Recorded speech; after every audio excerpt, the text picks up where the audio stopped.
Hello' guys, আজি এটা নতুন ভিডিঅ' লৈ আহিছোঁ। ভিডিঅ'টো সম্পূৰ্ণকৈ চাওঁ আহক।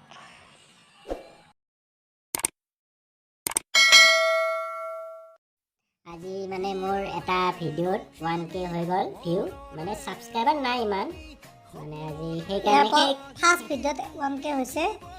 সেই সুযোগতে আৰু মই এটা খানাৰ আয়োজন কৰিছোঁ। এয়া মাছ চাওক, মই অকলে বনাইছোঁ, কেনেকুৱা হৈছে চাওক। তাকে বনাব দিছোঁ কাৰণ ইয়াৰ সুখত বনাইছে আৰু মই সুখতে বনাই দিছোঁ।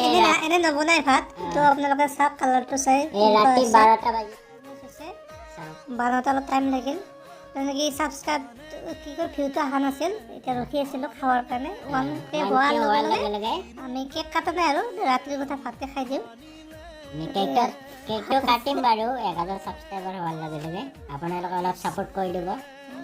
অলপ কষ্ট কৰিলোঁ আৰু মানে ভাত চাত এনেকৈ নবনাওঁ, কেনেকুৱা হৈছে আপোনালোকে জনাই দিব। অকল মাছ বনাইছোঁ, মাছ আৰু ইয়াত আলু দিছোঁ। গতিকে এনেকুৱা আপোনালোকে ছাপোৰ্ট কৰি যাব, লাইক কৰি দিব, শ্বেয়াৰ কৰি দিব। আপোনাৰ ছাবস্ক্ৰাইব কৰি দিব। লাইকটো বহুত ইম্পৰ্টেণ্ট। আপোনাৰ লাইকটোৱে আমাক বহুত উৎসাহ উদ্দীপনা জনায়। তেতিয়াহ'লে আমি আগলৈকে কষ্ট কৰি